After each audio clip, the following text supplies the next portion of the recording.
جی اب ہم بات کرتے ہیں کہ یہ جو 12 امام تھے یہ 12 خلیفہ ہی ہیں؟ 12 جانشین ہیں۔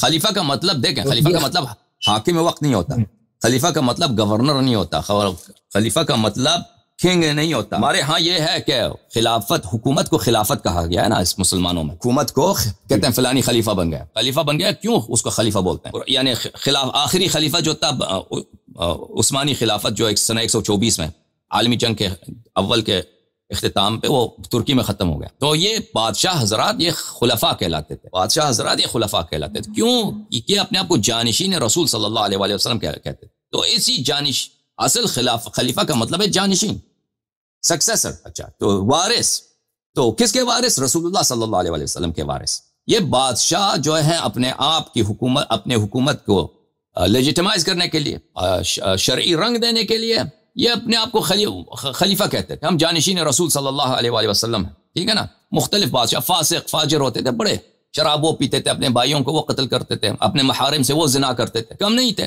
کہلاتے خلیفہ تھے۔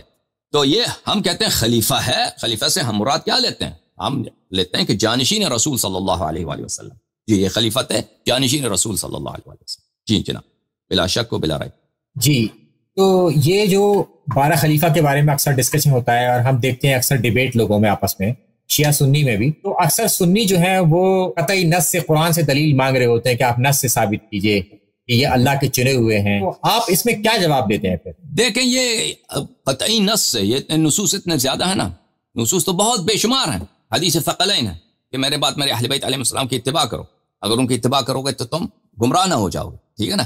حدیث ثقلین کو اگر آپ پکڑ لیں تو اس میں واضح طور پر ثقلین اہل بیت طاہرین علیہ السلام اس زمانے میں رسول صلی اللہ علیہ وآلہ وسلم کے بعد صرف امیر المومنین علیہ السلام، رسول اللہ صلی اللہ علیہ وآلہ وسلم جس زمانے میں وہاں پہ بات کر رہے ہیں لوگوں میں، وہ اپنے جانشین جو فوری طور پر ان کے بعد جانشین شخص ہے، اس کی جانشینی کے لیے ان کو زیادہ اہم ہے کہ اس پہ زیادہ زور دیں، زیادہ تاکید کریں، ٹھیک ہے نا۔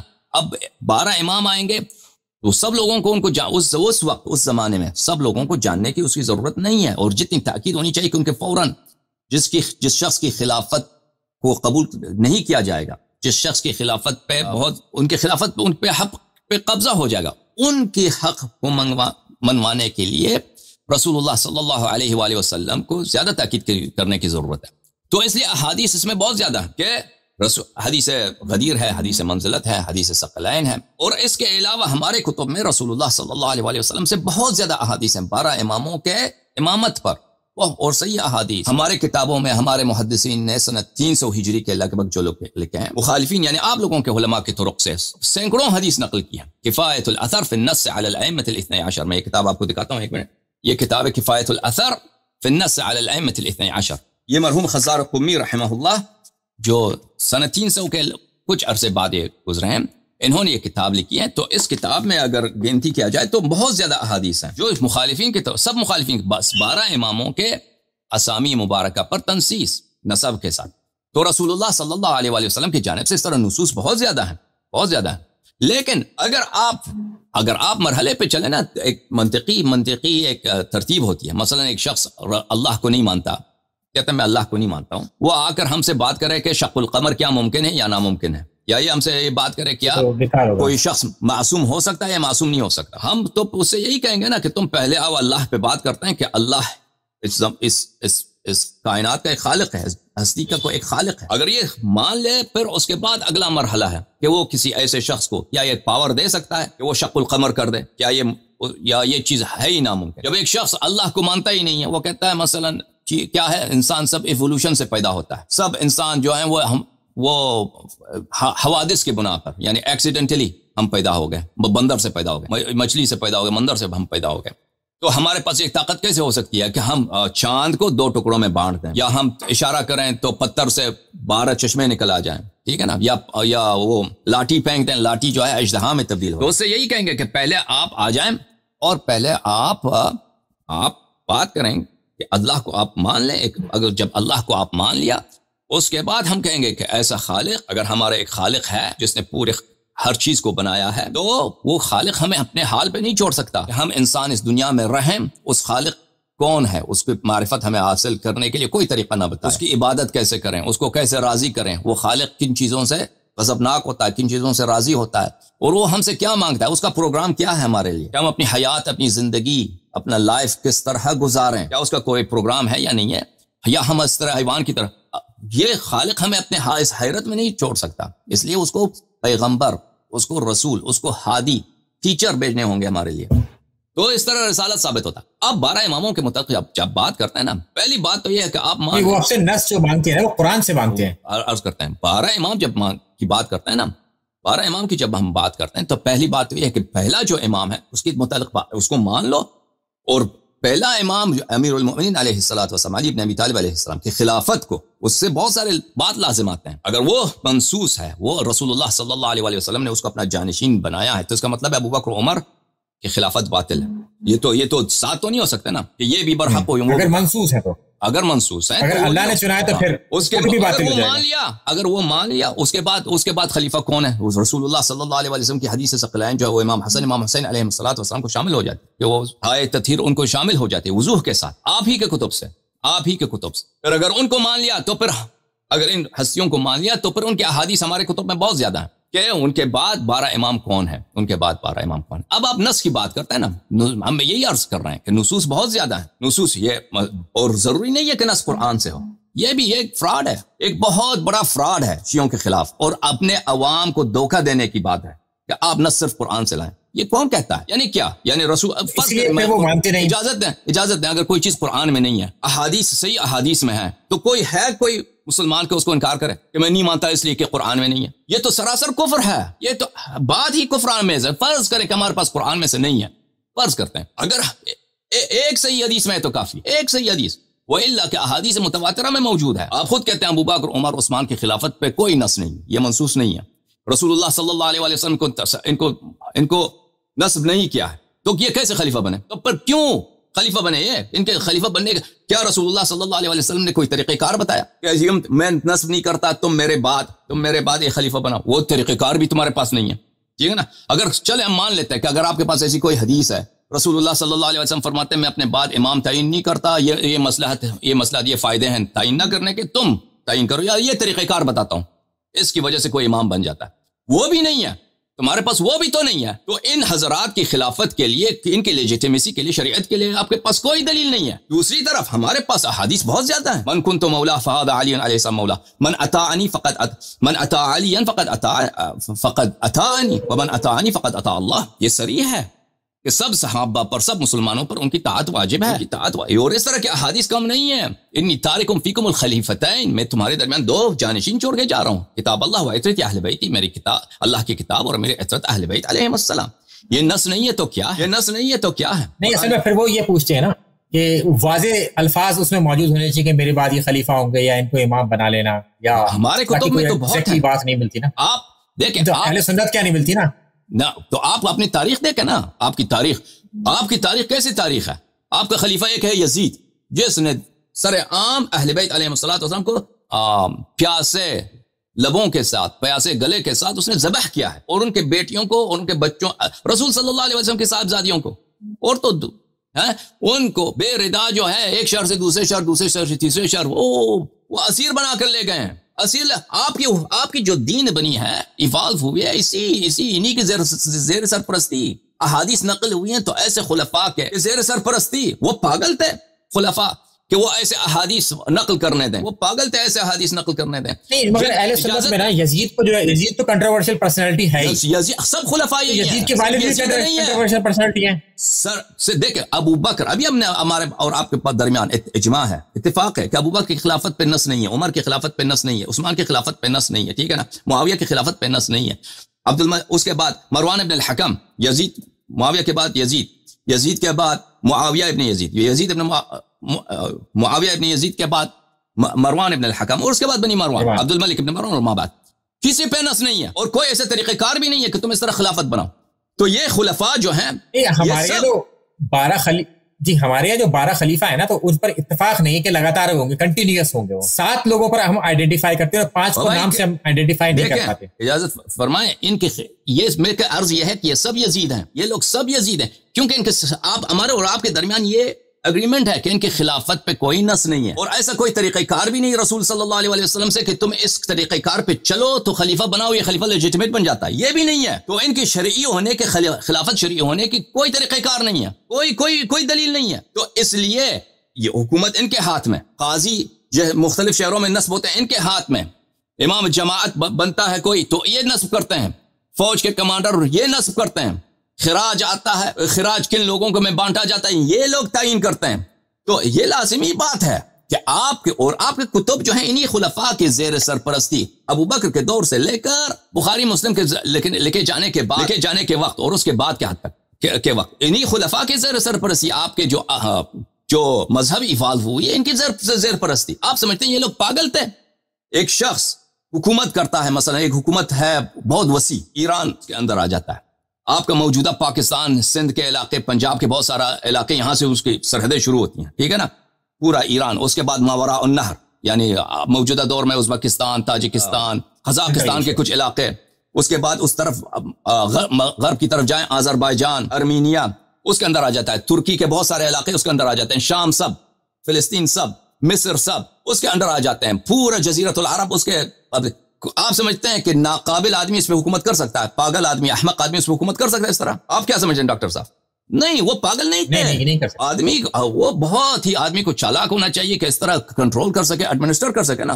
تو اس طرح چالاک آدمی، ہوشیار آدمی جس کی اپنی خلافت غیر شرعی ہے، وہ کیسے حدیث نقل کرنے دے گا کہ میں یہ خلافت جو ہے دوسروں کا حق بنتا ہے؟ وہ دے گا؟ نہیں دے گا، وہ ایسے حدیث نقل کرنے نہیں دے گا، اس کے سیاست کے بالکل منافی ہوگا۔ مسلمان اس کا احترام کرتے ہیں، مسلمان اس کی طاعت کرتے ہیں، مسلمان اس کے فرمان پہ جو ہے جہاد کرتے ہیں، کس لیے کہ وہ خلیفہ رسول کہلاتا ہے، خلیفہ رسول کہلاتا ہے۔ لیکن اگر مسلمانوں کو یہ بات پتہ چلے کہ اس کی خلافت باطل ہے تو لازمی بات ہے کہ مسلمان اس کی حکومت جو ہے وہ نہیں چل سکے گی، تو اس کی حکومت کی بقا کے لیے ضروری ہے کہ ایسے حادث نقل نہ ہونے دیا جائیں۔ تو یہ بات مشترک ہے ابو بکر سے لے کر آپ کے آخری خلیفے تک، جو سنہ 1924 میں ترکی میں اس کا انحلال ہوا ہے خلافت کا، ان زمانے میں کہ ایسے احادیث نقل نہ ہونے پائیں۔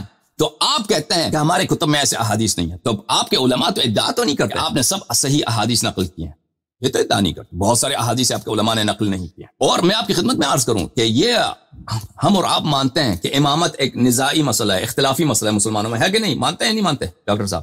جی بالکل، بہت بڑا اختلافی مسئلہ ہے کہ نہیں؟ بہت بڑا اختلافی مسئلہ ہے، ہاں سب سے بڑا، سب سے بڑا۔ تو کیا ہو سکتا ہے کہ رسول صلی اللہ علیہ وسلم دنیا سے چلے جائیں؟ ہو سکتا ہے، چلو پیغمبر صلی اللہ علیہ وسلم جو انسان ہے وہ فرض کریں وہ بھول سکتے ہیں کچھ ان سے، اللہ تو سب کچھ جانتا ہے، اللہ کو تو پتہ ہے یہ میرا آخری پیغمبر ہے، میرا آخری رسول ہے، اس کے بعد تو میں نے کسی رسول کو بھیجنا نہیں ہے۔ اور اس کی امت میں سب سے اختلافی مسئلہ جس کی وجہ سے لوگوں کے نماز بھی تبدیل ہوں گے، لوگ مختلف طرح سے نماز پڑھیں گے، مختلف طرح سے وضو لیں گے، مختلف طریقے سے اذان دیں گے، مختلف طریقے سے تفسیر قرآن کریں گے، ایک دوسرے کی تکفیر کریں گے، ٹھیک ہے نا؟ یہ اختلاف پیدا ہوگا، اس کے متعلق نص ہی نہ ہو، یہ ہو سکتا ہے قرآن جمع نہ ہو۔ دیکھو عزیز، قرآن پیغمبر صلی اللہ علیہ وسلم نے جمع نہیں فرمایا، سنت جمع نہیں کیا، دنیا سے چلے گئے ہیں۔ سب سے بڑا اختلافی مسئلہ جو ان کے بعد پیدا ہونے والا ہے، میرا تو یہی عرض ہے کہ ان کے حیات میں پیدا ہوا تھا، حدیث قرطاس جو ہے ان کے حیات میں اختلاف ہوا تھا۔ جی بالکل۔ تو اس مسئلے پہ ان کا نص نہ ہو، یہ کیسے ہو سکتا ہے؟ یہ کیسے ہو سکتا ہے؟ آپ کا ایک کلینک ہے چھوٹا سا، ٹھیک ہے نا، اگر آپ اس کو ایک مہینے کے لیے جاتے ہیں تو ایک دوسرے ڈاکٹر کو لے کے آتے ہیں کہ یہاں اس کلینک کو چلاؤ جب تک میں واپس نہ آؤں، ٹھیک ہے نا، وہ ایک چھوٹا سا کلینک ہے، یا تو تالا لگاتے ہیں، لکھتے ہیں کہ میں بھائی گیا ایک مہینے کے لیے، یا تو کسی دوسرے شخص کو ادھر بٹھاتے ہیں۔ ایسا نہیں ہے کہ ویسے دروازہ کھلا ہو ہی نہیں ہے وہاں پہ چلانے والے کلینک کا، ٹھیک ہے نا، کسی کو تو بٹھائیں گے آپ۔ تو کیا رسول صلی اللہ علیہ وسلم دنیا سے ہمیشہ کے لیے جا رہے ہیں اور پوری انسانیت کو یتیم بنا کر جا رہے ہیں، اپنے ایتام کے لیے، اپنے یتیموں کے لیے، اپنے امت کے لیے، دوسرے انسانوں کے لیے، ایسے بس حیرت میں چھوڑ دیا؟ یہ کیسے ہو سکتا ہے؟ اگر اللہ دین حق ہے تو نہ سونا چاہیے۔ جی جناب، جی قرآن اور سنت چھوڑ کے گئے، وہ قرآن اور سنت چھوڑ کے گئے نا۔ قرآن اور سنت، جی ہاں، قرآن اور سنت امام نہیں ہے، قرآن اور سنت امام ہے۔ قرآن کو بولو، سنت کو بولو، ہاں جہاد کرو، اس کی بنا پر ہم کریں گے نا، ہم اس کے فالوور ہیں نا۔ ٹھیک ہے، یہ قرآن اور سنت ہے، یہی تو عرض کر رہے ہیں کہ قرآن میں بھی اختلاف ہے، سنت میں بھی اختلاف ہے، دونوں میں اختلاف ہے، نہیں، قرآن کے انڈرسٹینڈنگ میں اختلاف ہوتا ہے نا، سمجھنے میں اختلاف ہو رہا ہے، کوئی اپنی طریقے سے سوچ رہا ہے، دوسرا دوسرے طریقے سے سوچ رہا ہے، اس میں تو اختلاف ہے۔ عرض یہ ہے دیکھیں، عرض ہونا چاہیے کہ قرآن و سنت کیا کمپلیٹ ہے یا اس میں ڈیفیشنسی ہے؟ سب سے بڑا جو اختلافی مسئلہ ہے، سب سے بڑا جو اختلافی مسئلہ ہے، اگر اگر قرآن و سنت یعنی اختلافات رفع کرنے کے لیے کافی ہے تو یہ اختلاف کیوں ہے؟ تو اس کا مطلب یہی ہے کہ اختلافات رفع کرنے کے لیے کافی نہیں ہے قرآن و سنت. اور پھر اس لیے امام مہدی کے متعلق اگر بات کریں نا، کون سا قرآن آپ نے چھوڑ کے گئے ہیں؟ وہی قرآن جو جمع نہیں ہوا تھا، وہی قرآن. آپ پڑھیں ادھر زید بن ثابت کی حدیث، کئی مقامات ہیں بخاری میں. ابو بکر عمر نے اس کو بلایا کہ تم قرآن جمع کرو، اس نے کہا میں کیوں وہ کام کروں جو رسول صلی اللہ علیہ وسلم نے کبھی نہیں کیا. تو پھر اس کو بہت منت کرنے کے بعد، اس کو منانے کے بعد وہ گیا ہے بھائی. وہ خود کہتا ہے میں پتھر پہ لکھاتا، کہیں وہ لکڑ پہ کہیں لکھاتا. وہ مختلف جگہوں پہ تھے. تو میں نے بہت کوشش کے ساتھ وہاں پہ وہ قرآن جمع کرنے کی کوشش کی. تو کہاں چھوڑ کے گئے آپ کہتے ہیں قرآن و سنت چھوڑ کے گئے؟ قرآن تو متفرق چھوڑ کے گئے تھے، کہیں پتھر پہ لکھا ہے، کہیں پتے پہ لکھا ہے، کہیں ہڈی پہ لکھا ہے، وہ کسی کے پاس ہے، کہیں کسی کے پاس ہے. سنت کہاں چھوڑ کے گئے؟ صحابہ کو یاد تھا نا، صحابہ کو یاد. میں آپ ایک چیز صحابہ کو دکھاؤں. میں ایک حدیث آپ کو دکھاتا ہوں صحابہ کی. عزیزم ملاحظہ فرمائیے، کتاب ہے بخاری، تحقیق صدقی جمیل العطار، یہاں صفحہ نمبر 161 میں یہ جو ہے کتاب الاذان، حدیث نمبر 650. یہ ملاحظہ فرمائیے، سمعت ام الدرداء یقول، ام الدرداء کہتی ہیں دخل علی ابو الدرداء اویمر، اس کا نام ہے اویمر، وہ میرے پاس آئے، وہ مغضب، وہ بڑا غضبناک تھا. فقلت ما اغضبک، اس نے کہا کہ میں نے پوچھا کہ آپ کیوں اتنے غضبناک ہیں یا صحابی رسول صلی اللہ علیہ وآلہ وسلم؟ فقال، اس نے کہا واللہ ما اعرف من امت محمد صلی اللہ علیہ وآلہ وسلم شیئا الا انہم یصلون جميعا. ابو درداء کہتے ہیں کہ میں نے امت رسول صلی اللہ علیہ وآلہ وسلم سے کوئی ایسی بات نہیں ہے جو چینج نہ ہوا ہو، کوئی ایسی بات نہیں ہے جو چینج نہ ہوا ہو، سوائے اس لیے کہ یہ نماز جماعت پڑھتے ہیں. وہ اسلام جو رسول پاک صلی اللہ علیہ وسلم کے زمانے میں تھا، اب تک اتنا چینج ہو چکا ہے کہ صرف اس میں سے نماز جماعت بچی ہے. ملاحظہ فرمائیے، یہ کتاب تفہیم البخاری، یہ ترجمہ ہے بخاری کا اور شرح ہے. کس نے ترجمہ کیا؟ ظہور الباری اعظمی فاضل دارالعلوم دیوبند کا، اس نے تفہیم الباری ہے اس کی کتاب ہے.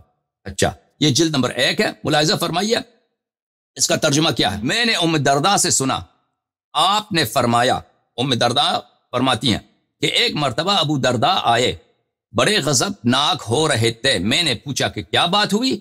فرمایا محمد صلی اللہ علیہ وآلہ وسلم کی شریعت کی کوئی بات اب نہیں پاتا سوا اس کے کہ جماعت کے ساتھ نماز یہ پڑھ لیتے ہیں. یعنی نماز جماعت کے علاوہ نبی کریم صلی اللہ علیہ وآلہ وسلم کی سنت کی کوئی بات نہیں بچی، ان کی شریعت کی کوئی بات نہیں بچی. کتاب صحیح بخاری، یہ ترجمہ ہے وحید الزمان صاحب کا.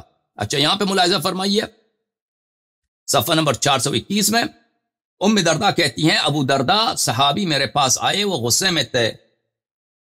میں نے پوچھا کیوں غصے میں ہیں، غصے میں ہو؟ انہوں نے کہا خدا کی قسم میں دیکھتا ہوں آن حضرت صلی اللہ علیہ وآلہ وسلم کے وقت کا کوئی کام باقی نہیں رہا، بس یہی رہ گیا ہے کہ لوگ مل کر نماز پڑھ لیتے ہیں. ٹھیک ہے نا؟ آپ کہتے ہیں قرآن و سنت چھوڑا ہے.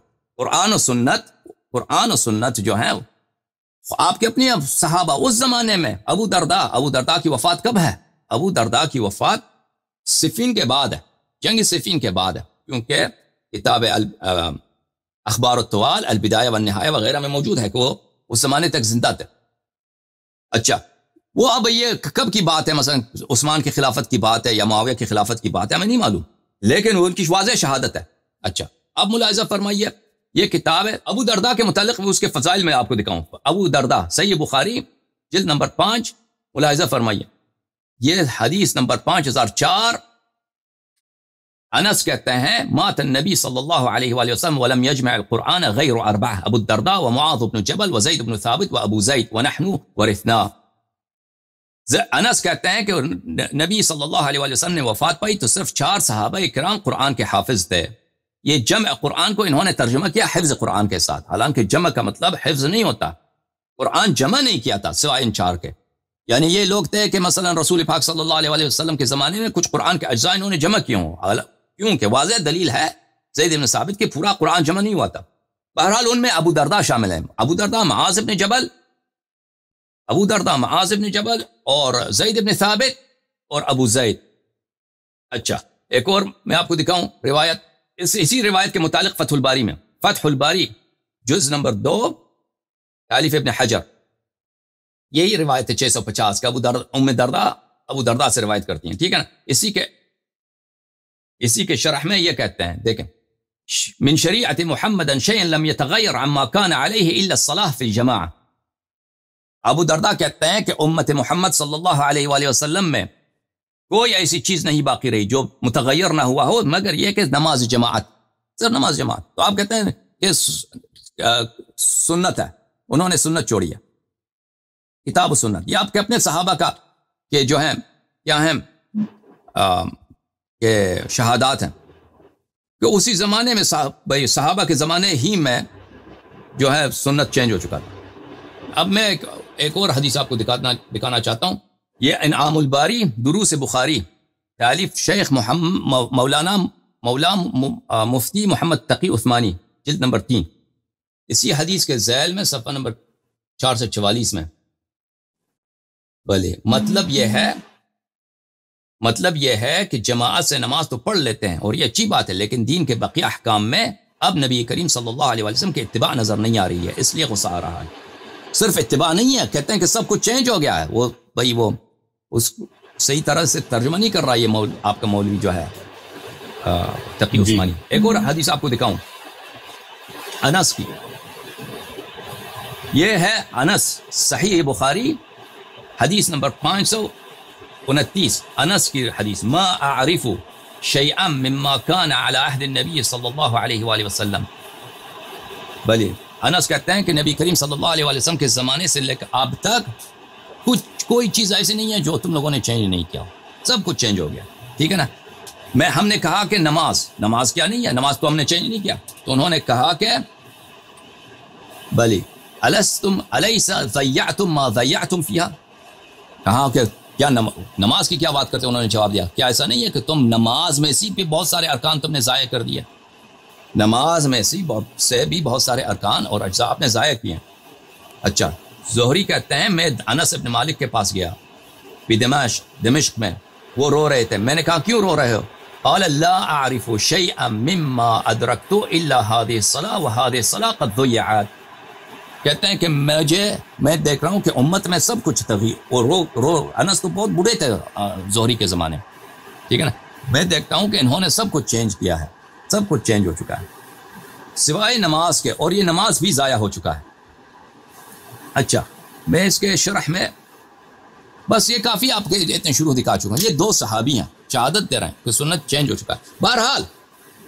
بہرحال یعنی کہ مولا علیہ السلام تھے ان کے زمانے میں سب چینج ہو گیا. جی ہاں, اس سے پہلے خلفاء کے زمانے میں سب کچھ چینج ہو چکا تھا. جی ہاں, سب کچھ چینج ہو گیا تھا, اب کسی کو پتہ ہی نہیں تھا, کچھ نہیں کی چینج ہو چکا تھا ان کے ہاں. جی ہاں, کہنے کا مقصد یہ ہے علی نے اس کو امپلیمنٹ کیا. جی, پھر آپ کیسے پھر آپ کنٹینیوشن کریں گے جب بیچ میں سب بدل گیا, حضرت علی تک وہ پہنچا ہی نہیں. آپ لوگوں کے ہاتھ تبدیل ہو گیا نا, ہمارے ہاں تو تبدیل نہیں ہوا. ہم نے تو صرف اہل بیت علیہ السلام سے لیا, رسول پاک صلی اللہ علیہ وسلم کے اوصیاء سے لیا. دیکھیے آپ لوگوں کی ہمارے لوگوں کا مطلب نہیں ہے علیہ السلام کی پیروی نہیں کیا. اگر وہ امت امیر المؤمنین علیہ السلام کی خلافت کے دوران ان کی اتباع کرتے تو اس میں سب وہ تبدیلیاں جو ہیں وہ ختم ہو جاتی, واپس رسول پاک صلی اللہ علیہ وسلم کے طریقہ کار پہ آتا. لیکن امت یہ جو کہہ رہے ہیں کہ سب کچھ چینج ہو چکا ہے. دیکھیں, یعنی وضو چینج ہو چکا ہے, اذان چینج ہو چکا ہے, روزہ چینج ہو چکا ہے, حج چینج ہو چکا ہے, نکاح طلاق کے طریقے واقعاً یہی ہے کہ یہ سب انہوں نے چینج کیا ہوا ہے. قرآن کی تفسیر, قرآن کی تعویل, عقائد میں, توحید میں, سب کچھ انہوں نے چینج کیا. اسی زمانے میں چینج ہو چکا تھا, صحابہ نے خود شہادت دی ہے. اچھا, آپ جو کہہ رہے ہیں نا کہ قرآن و سنت چھوڑا ہے نبی کریم صلی اللہ علیہ وآلہ وسلم, کہنے کا مقصد یہ ہے کہ کس سنت کی بات کر رہے ہیں؟ اسی سنت کی بات کر رہے ہیں جب خود صحابہ کہہ رہے ہیں کہ سب کچھ چینج ہو چکا ہے. اسی سنت کی بات کر رہے ہیں. قرآن کو اپنا خلیفہ بنایا, کس قرآن کی بات کر رہے ہیں؟ اسی قرآن کی بات کر رہے ہیں کہ خود آپ کے اپنے کتب میں حدیث بڑے پڑے ہیں, قرآن میں ضائع ہو چکا ہے. اور آپ کا ایک آدمی نہیں ہے کہ میرے ساتھ اس مسئلے پہ بات کرے کہ بھائی میں بار بار آپ کی خدمت میں عرض کر رہا ہوں کہ آپ کے کتب میں آپ کے پاس کچھ بھی دلیل نہیں ہے کہ قرآن میں نقصان نہیں ہے, سوائے صرف ادعا, سوائے صرف کہ آپ ادعا کو تکرار کریں کہ قرآن میں کامل ہے, قرآن کامل ہے. اچھا, قرآن ٹھیک ہے کامل ہے, کوئی دلیل بھی تو ہونی چاہیے نا. میں کہتا ہوں اللہ ایک ہے, دلیل ہے نا, دلیل کے روح سے کہتے ہیں کہ وہ بغیر دلیل کا تو ہم ادعا نہیں کرتے. اگر میں صرف ادعا کروں کہ اللہ ایک ہے تو دوسرا شخص ادعا کرتا ہے کہ اللہ 5 ہے, اللہ 10 ہے, ادعا سے تو نہیں بنتا. آپ کہتے ہو قرآن کامل ہے, تو اس کی دلیل بھی تو ہونا چاہیے نا. دلیل کہاں ہے آپ لوگوں کے پاس؟ یہ قرآن و سنت کی جو آپ بات کرتے ہیں نا، کس قرآن و سنت کی بات کرتے ہو؟ وہی قرآن جس کے متعلق عمر عائشہ کہتے ہیں کہ یہ قرآن ناقص ہے. سنت کس سنت کی بات ہے؟ یہی سنت جو ابھی میں نے دکھایا آپ کو. وہ خود کہہ رہے ہیں، آپ کے صحابہ بخاری میں کہہ رہے ہیں کہ یہ سنت، یہ سب چینج ہو چکا ہے بھائی.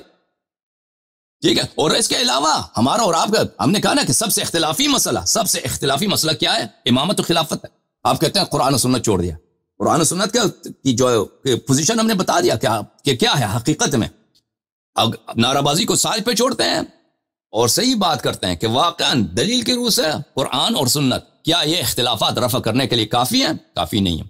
کیا خود قرآن و سنت کے متعلق تمہارا اپنے کتب میں کیا لکھا ہے؟ وہ پھر بات بنتی نا.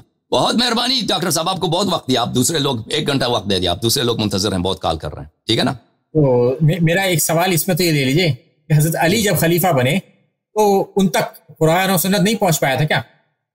وہ قرآن ناطق تھے. آپ اور سب جو رسول پاک صلی اللہ علیہ وسلم کے پاس جتنا علم عصمت تھا ان کے پاس تھا. اس کا مطلب وہ محفوظ تھا. بالکل محفوظ تھا، ان کے پاس محفوظ تھا. اور جن لوگوں نے ان سے لیا وہ بالکل اسی راہ پر ہیں. ان کے پاس کچھ بھی چینج نہیں ہوا. جن لوگوں نے اہل بیت علیہ السلام سے لیا ہے، آج لے رہے ہیں، ان کے پاس وہی اسی جن لوگوں نے حضرت علی سے لیا، رسول اللہ صلی اللہ علیہ وسلم تھے. جی، جن لوگوں نے حضرت علی سے لیا، حضرت حسن سے لیا، ٹھیک ہے، حضرت حسین سے لیا، تو اب آپ مانتے کہ وہ مکمل تھا؟ کیا مکمل تھا؟ قرآن اور سننا. انہوں نے جو لیا ہے، جس شخص نے بھی اہل بیت علیہ السلام سے اپنے احکام لیے ہیں وہ غیر محرف ہیں، وہ بالکل صحیح ہیں، بالکل حقیقی ہیں احکام لیے ہیں نا. باقی لوگ جو لیتے ہیں پھر آپ کی دلیل تو یہیں سے کٹ جاتی ہے نا. جی نہیں تو پھر آپ کی دلیل تو یہاں سے کٹ جاتی ہے کہ قرآن و سنت تو محفوظ تھا. بھائی آپ سوچ لیجیے. میں واضحات کو تکرار نہیں کرنا چاہتا. جو لوگوں نے اہل بیت علیہ السلام سے لیا ہے ان کے پاس شریعت محفوظ ہے. جن لوگوں نے غیر اہل بیت علیہ السلام سے لیا ہے ان کا محرف ہے. دلیل میں نے ذکر کیا بخاری سے میں نے ذکر کیا. کیوں محرف ہے؟ کہ وہ خود شہادت دیتے ہیں کہ سب کچھ چینج ہو چکا ہے. کسی نہ کسی جگہ پر تو محفوظ تھا نا. آپ یہ تو مانتے ہیں کہ حضرت علی کے پاس محفوظ تھا. بالکل. لیکن آپ لوگ ان سے تو نہیں لیتے نا. تو پھر اس کا مطلب محفوظ تھا آپ کے حساب سے. وہ محفوظ تھا. آج بھی قرآن و سنت محفوظ ہے، اہل بیت علیہ السلام کے پاس محفوظ. بہرحال ڈاکٹر صاحب مجھے دوسرے کال لے لیں، آئندہ آ کر جب مزید آپ سے سوال لیں گے. ٹھیک ہے نا. بہت مہربانی آپ کی. السلام علیکم. خدا آپ کو عزت ہے. بہت مہربانی ڈاکٹر صاحب، بہت مہربانی. خدا آپ کو سلامتی رہے. میں ڈاکٹر صاحب کا بہت شکریہ ادا کرتا ہوں کہ انہوں نے ہمارے ساتھ وقت گزارا. خدا ان کو سلامتی دے.